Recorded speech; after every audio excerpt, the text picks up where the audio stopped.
This is the Inner Changemaker with Jay Wong, the podcast dedicated to purpose-driven entrepreneurs and multi-passionate individuals. Tune in each week as we bring you an inspiring person and message to help you activate and tap into your inner changemaker. Thanks for spending some time with us today, and let's get started.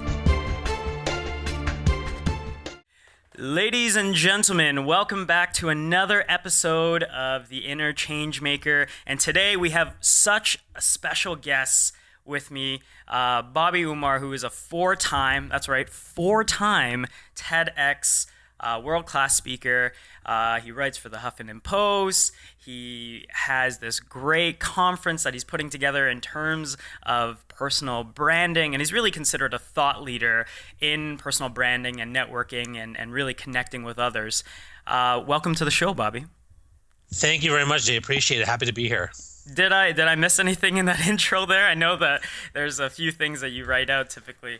Well, I'm always involved in lots of things, and it's hard to keep track of them. But these days, I'm focused mostly on, engaging thought leadership and talking about networking and talking about personal branding and running my DYPB conference. So you nailed quite a bit of it, which is great. Thank you. That's awesome. So let's, before we jump into, I know we have some, kind of an exciting stuff lined up with networking. Before we jump into all the tactical stuff, let's start in the beginning. What's your motivation? My motivation? Wow. Well, it all goes back to my why statement, which is there are lost leaders everywhere. And what that means is that everywhere I go, I meet people who feel lost personally, professionally, in their career, in their school. They feel lost socially, sometimes spiritually. Yeah. And it happens to everybody, even myself. I could freely admit that sometimes I felt lost in my physical fitness journey and my health journey.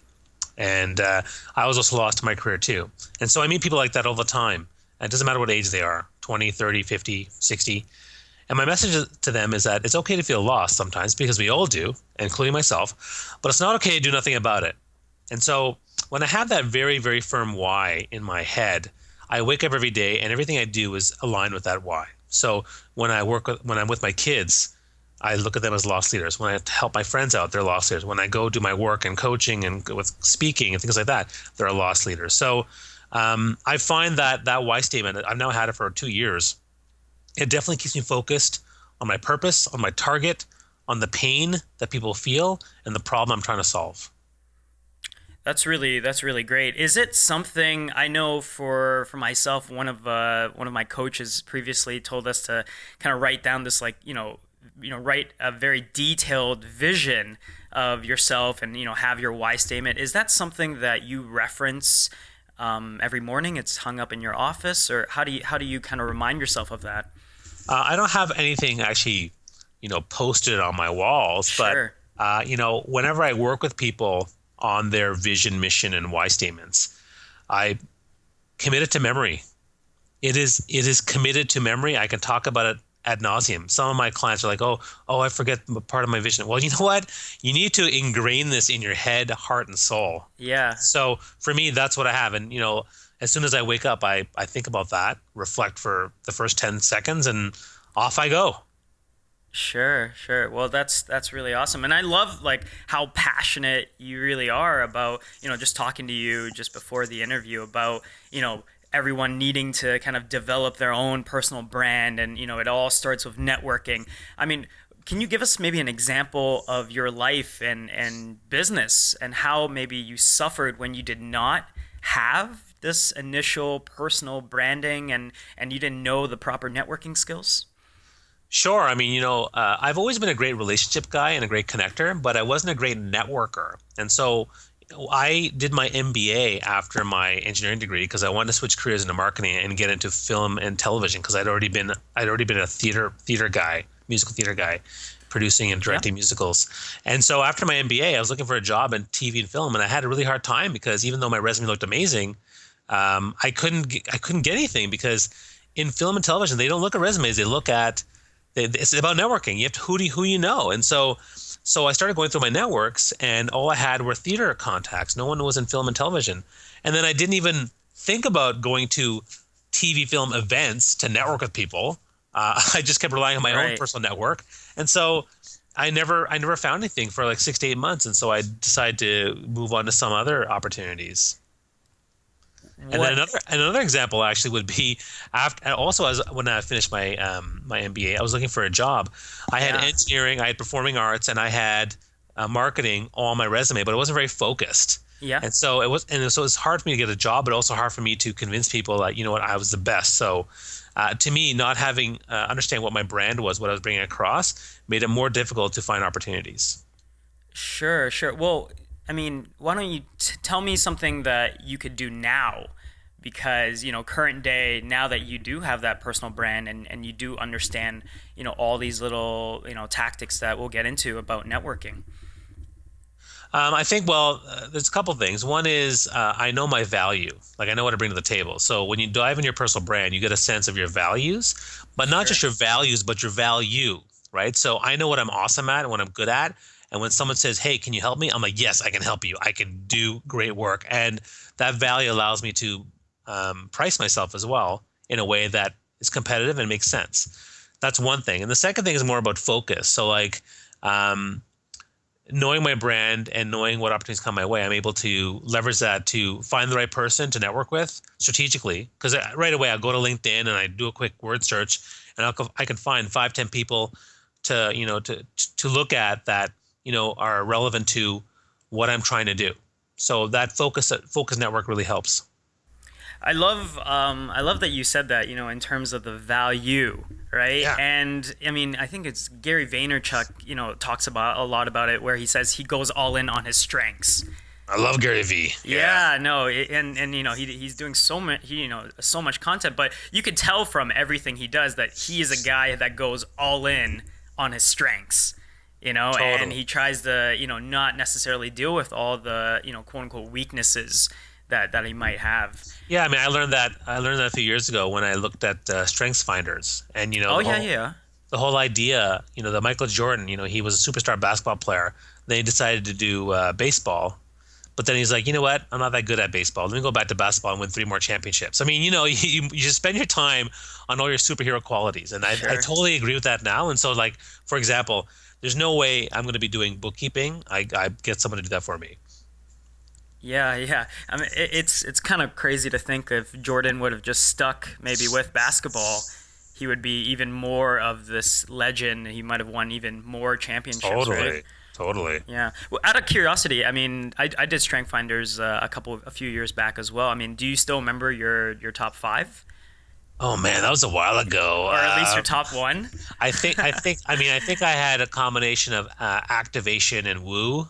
Oh, no, oh, woo, okay. Yeah, those are some of the ones that I remember stood out, but I can't remember them all offhand. Yeah, yeah. Well, just for the audience, Strength Finders is this. It's this book. I think there's a second edition out now. There But you is. you you buy this book, and they've kind of synthesized 36, I think, different character traits that are, all successful character traits. You take this test, and they give you a top five. And no, I think I had activator as well. And then it's always a big thing. Everyone's wondering, like, what did you get for your top one? Everyone, what did you get for your, top six? Because they only give you five, right? Yeah, that's right. That's right. So like you're like, oh, what about number 7? That's so good, and then you have to prioritize, and you do the same thing when you do a personal brand deep dive too. Like you have to really hone in on what are the top ones for you. Yeah, yeah. Have you done other, I guess, because this ties in with, developing your personal branding, right? It's all about that self-awareness. Absolutely. At the end of the day, knowing, it's not about knowing just like your strength finders, like, oh yeah, I know these are my top five, but like really understanding how to leverage them and play them up into, real life scenarios, whether they're personal or professional. Mhm. And another one is Kobe Index. Have you heard of that? No, I haven't. Okay, that's a pretty interesting one. They give you once again, it's I think you do have to pay for it. Yeah. It's Kobe Index, and they give you four different numbers, and each number represents a different category. So, for Okay. example, it's one category is fact finder. So, how much, on a scale to or 0 to 10 or 1 to 10, how much information do you need before you act? and the whole test is really geared towards people, how they act under pressure, and so what you typically default to.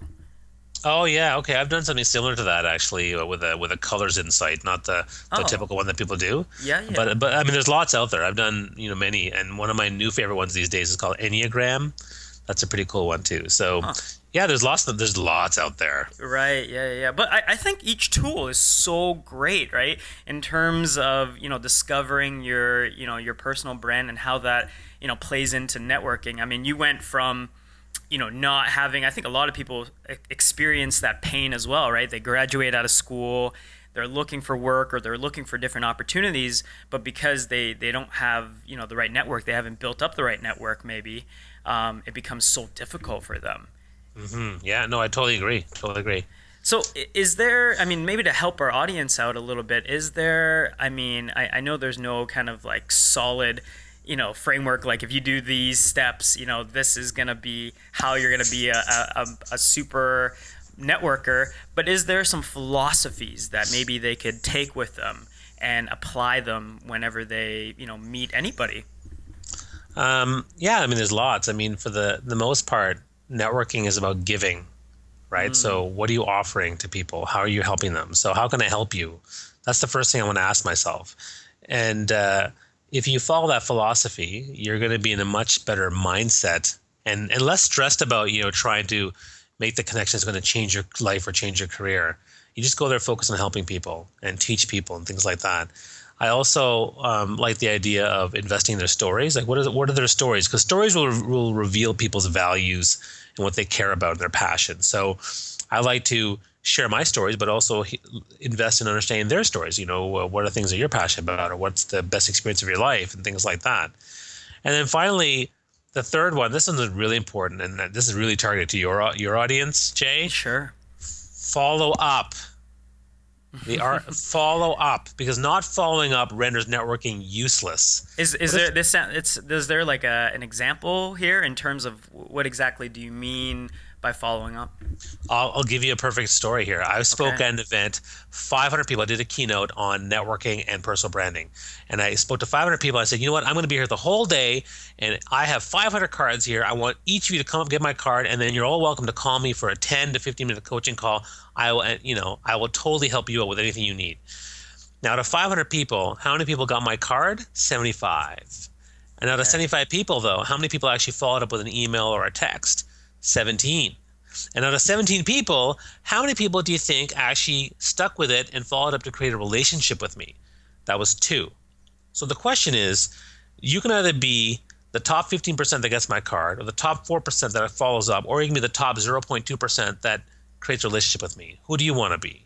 And I tell you, people do not follow up. And it's amazing what a quick follow-up can do in terms of memorability as well as accessibility. Wow.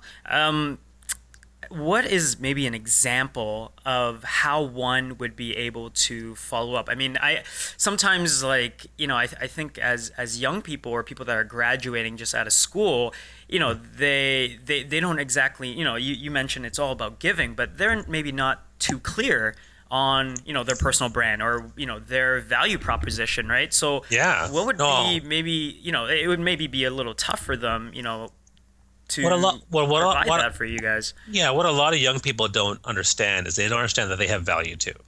And Absolutely. so their value comes in their experiences, their energy, their drive, their network, their ideas, their youthfulness. There's a ton that they can do to help people out, even people like, let's say, CEOs or vice presidents somewhere. So they have to know that they have that value, and they should offer it. Just put it on the table. What can I do for you? Hey, let me, you could offer something small. Let me offer to research all the different organizations in Toronto that are doing leadership development. Would that be beneficial to you? Sure, it would. Things like that. I mean, it's actually amazing the stuff that you can come up with. Now, in terms of how I follow up, it's very simple. I mean, if you know how they like to be contacted, you can email them, you can LinkedIn message them. But sending a personal message, sharing an article that maybe they'd find relevant, all that kind of stuff actually works to make yourself memorable, but also to create value for myself. It's funny. I have a lot of interns that work for me. So there was a guy who basically wanted to be my intern Yeah. for the first time, and I was like, "Why would you want to do that?" Because at the time I didn't recognize the value. And he's like, "Well, I want to learn from you. I want to have access to you. I want to do some cool projects." I'm like, Yeah. "Oh, okay." And so I did, and he approached me for that opportunity, and ever since then, I've been hugely supportive of him and his development, but also I've been doing that for a lot of other interns on my team. So I really love doing that. It's actually a great way to invest, and these people have offered their time and their energy, and I respect that. I think that's really great. I have, I totally agree with you. Sometimes you just have to ask. I remember listening to, I think, a podcast with Jason Gaynard, and he mentioned how a lot of people think that everyone has these mentees under them. And that might be the case. That might be true for some people that have really high clout, and maybe they're just too busy. But for a lot of people, they want to be a mentor, and you have value, as you say, as a young person, to just be ambitious, to reach out, and to try to deliver value where you see fit. Yeah, and you know what? Why can't a recent graduate be a mentor to someone just starting school?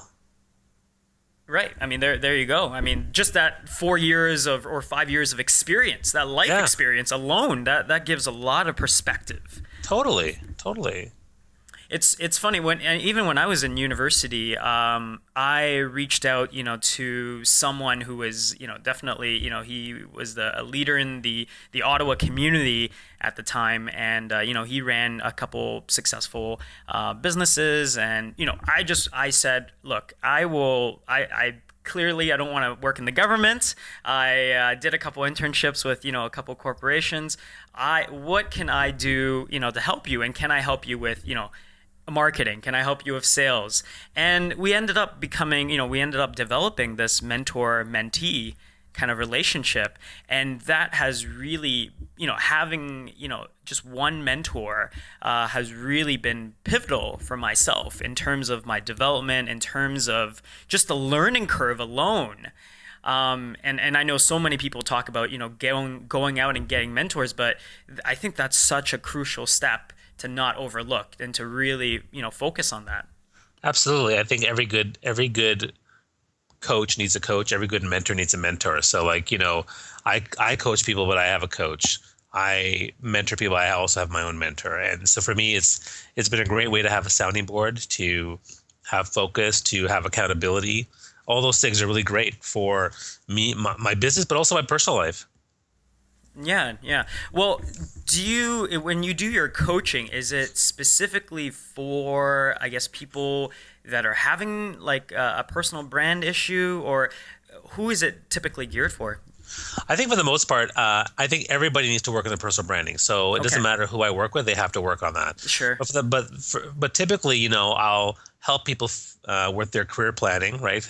Whether they're fresh out of school or whether they're 5 years into their career, to how to figure out to make more impact, to grow their career, to create more opportunities, to really ramp up their leadership profile in the workplace. The second thing is really about entrepreneurs, right? Because a lot of entrepreneurs need focus, they need guidance, they need someone to hold their hand. They need them to teach them how to network, how to do social media, how to actually brand themselves, and how to be more focused. So I'd also work with entrepreneurs, whether it's like, a solo entrepreneur or a small business, to really help them figure out how to take their thought leadership to the next level. Because to me, there are 3 key things you want to develop, whether you're in a corporate career or whether you're in a school or whether you're in an entrepreneurial field. And that is, thought leadership is composed of 3 things. Number 1, you need to learn how to network authentically and build a huge network. Number 2, you need to know how to create amazing content and ideas. And number 3, you need to be a master public speaker or a written communicator. And those are 3 things that I would really teach people to how to be thought leaders. Wow, extremely educational there.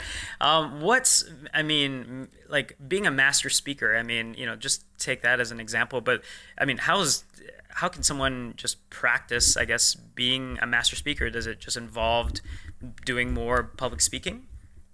That's one thing. If you spend the time understanding how to construct a powerful presentation, how to be a better storyteller, I mean, one of the things I'll do in my modules for Networking Mastery is talk about storytelling and how to be a better storyteller, Yeah. but also how to target, like how to know your audience and how to target specifically for them, right? So depending on who your audience is, there's different ways you can actually target a message that actually resonates with them more than, say, another audience. Like if I'm talking to people in nonprofit versus the corporate world, totally different. If I'm talking to grade 9 versus, seniors, it's totally different. So targeting is a big part of it too.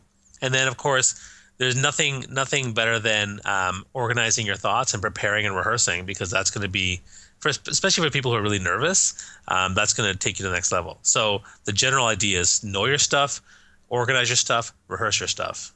Right, right, right.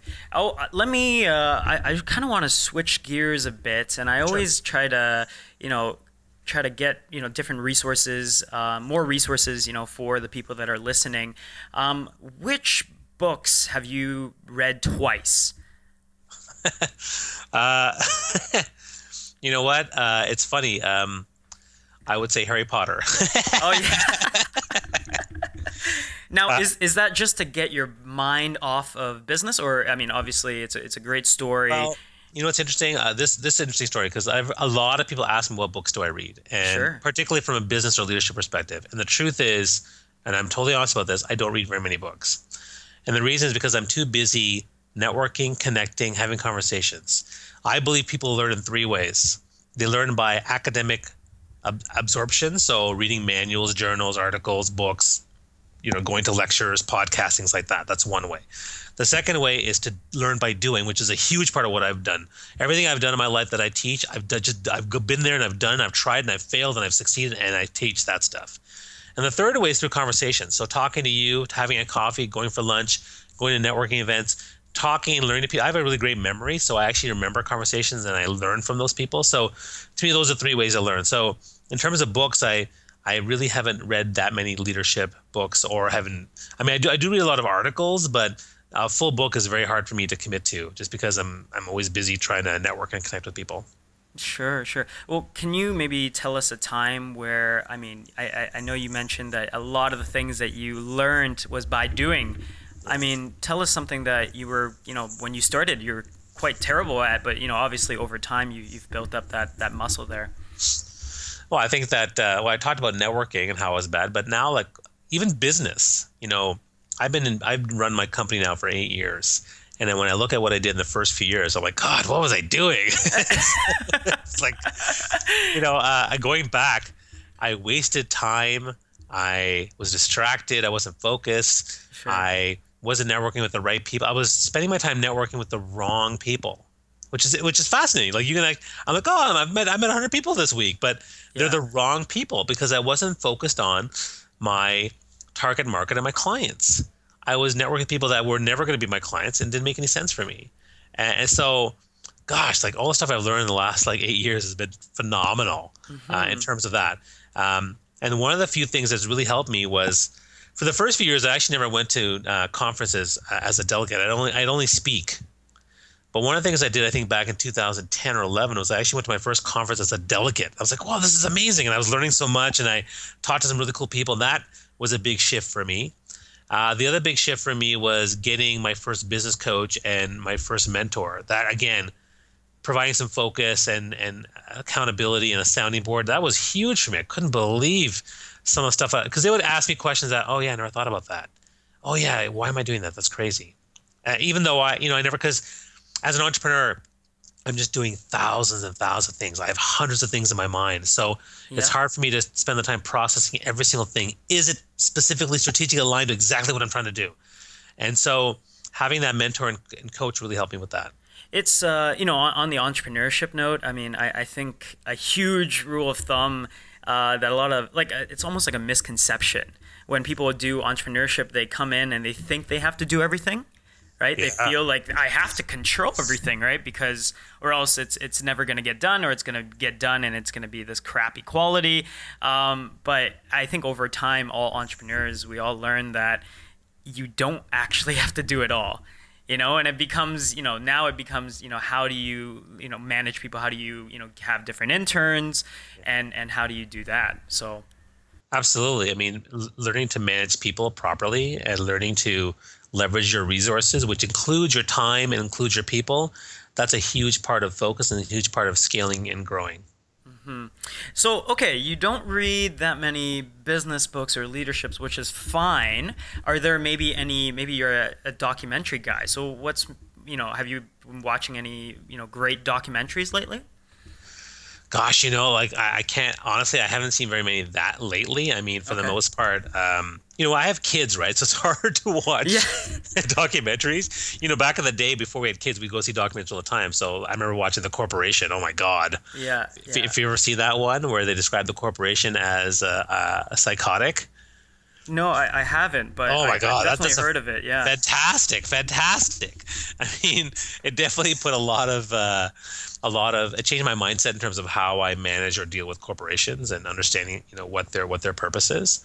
So that's a good example of a documentary that I would love. For sure. I love documentaries that are mostly about people and the things that they go through. Like if I saw a documentary on Gandhi or a documentary on let's say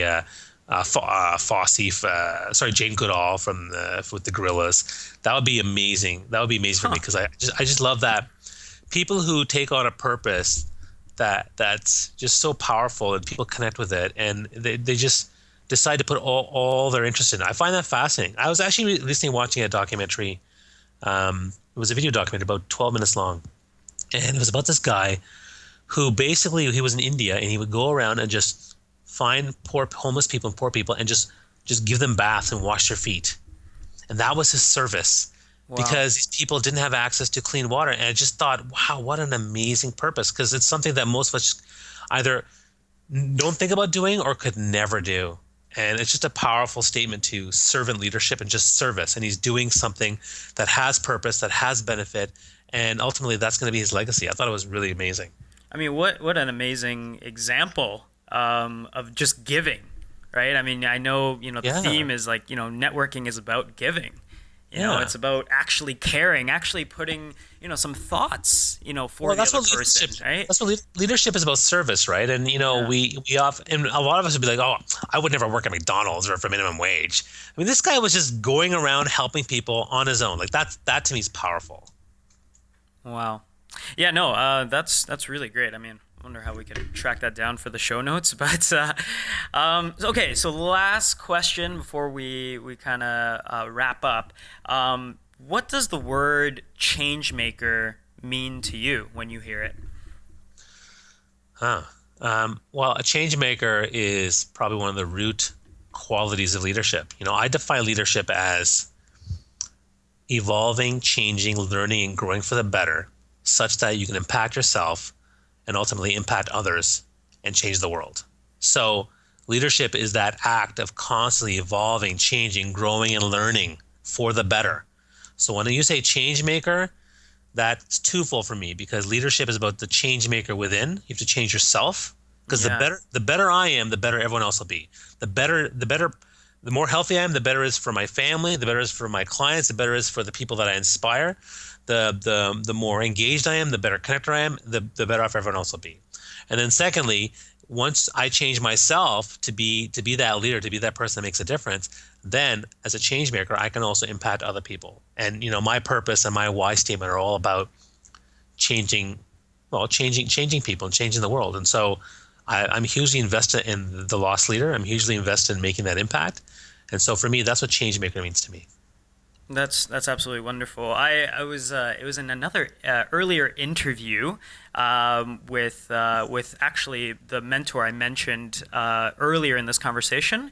His name is Tuan Nguyen, and he's a guy. He's had some success with business, but his biggest thing was he's raised millions and millions of dollars for charity. He sits on the boards of United Way and CHIO, and he's done some amazing things for the community, and he, when he came on the show, he referenced the framework. He was like, the first thing, people think about, volunteerism and they think about making a difference. He would say the thing is you have to focus on yourself. You have to focus on setting the goals. What do you want to get out of this? And the whole theme of, almost the show is saying you have to change yourself to become that leader, to become that better person so that you could lead others, so that you could actually have further impact Absolutely. in all that you do. And I love your answer there, because you're so right. It's not necessarily like, oh, I'm just gonna go change the world.